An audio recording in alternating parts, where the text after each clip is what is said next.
on down 4.9%. Median house price in Richmond is about $832,000. So that's where the market is in Richmond at the moment. So what is the state of the property market around the country? Well, the experts say there are suburbs where prices are at risk of collapsing. Damien Hansen has this report. We haven't seen volumes this low since about 1996. What we're looking at is the potential for a perfect storm. Some properties have dropped 20, 30, even 40%. I mean, I don't think anyone saw it coming. Jeff English's retirement plans are in tatters. We paid $1.560 million, so $1,560,000. That was 5 years ago. Today, his investment property in this high-rise on the Gold Coast has plummeted by hundreds of thousands of dollars. So we'll walk away from our deposit, which is $156,000. He's just one of a flood of buyers caught in a property perfect storm. We thought the market is going up. Kim Gibson's situation is even more dire. The unit she bought off the plan in the same building 4 years ago for $1.4 million is now worth $800,000. We're not millionaires or have fabulous jobs. My wife and I both work for a living, so yeah, it'll take us a long time to recover, and that we really won't. We could actually look down a barrel that was worse than the position we were at the beginning of the GFC.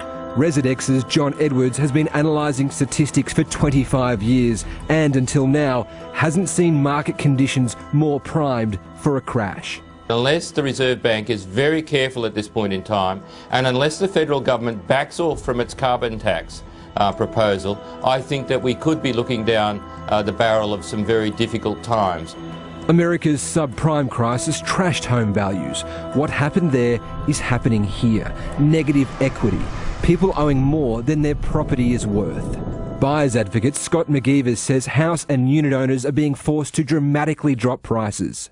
Having to do that and meet the market has been devastating. So, you know, those losses can run $50, $100, sometimes $200,000. And here on the Sunshine Coast is the epicentre of the property downturn.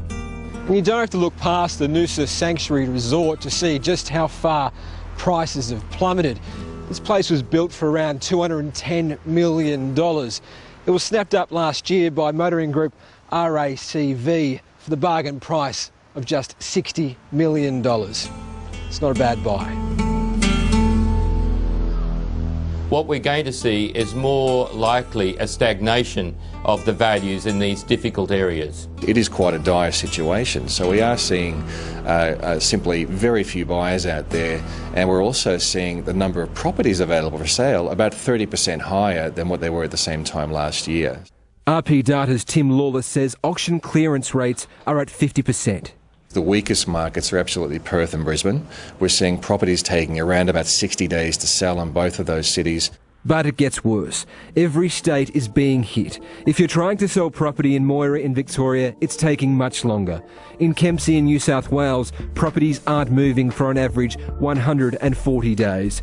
Harvey in Western Australia, 137. The South Burnett and Scenic Rim in Queensland, 136 days. We're currently seeing the average vendor across the Australian capital cities discounting their original asking prices by about 6.4%. And if David Collier from lobby group Prosper Australia gets his way, real estate agents will be out of a job entirely. We're asking buyers to stand aside from the market. We believe there are substantial falls in prices to come. He's calling for a buyer's strike.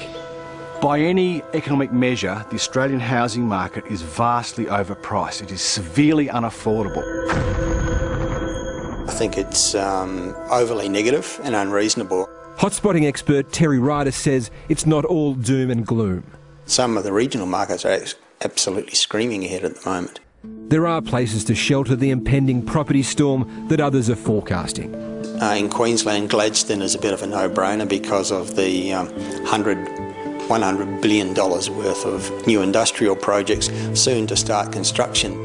Terry says also look at Townsville and Toowoomba. A little bit west of Brisbane, has a great future as a solid regional centre that's going to get a lot of benefit from what's going to happen soon in the Surat Basin with coal seam gas. In New South Wales, the Hunter Valley. That economy is absolutely pumping at the moment. What I look for is economies with multiple facets, and Orange has that, and also Wagga Wagga in the south. In Victoria, Terry suggests investment value can be found in Warrnambool, Bendigo and Ballarat. But you still need to be careful. The problem across all of Australia with respect to housing values is in fact its cost. And its cost leads to a position where the housing market has become in many places unaffordable. The housing bubble is about to burst. Yeah, more information on what the experts are saying and the suburbs where house prices are being crunched can be found on our website yahoo7.com.au.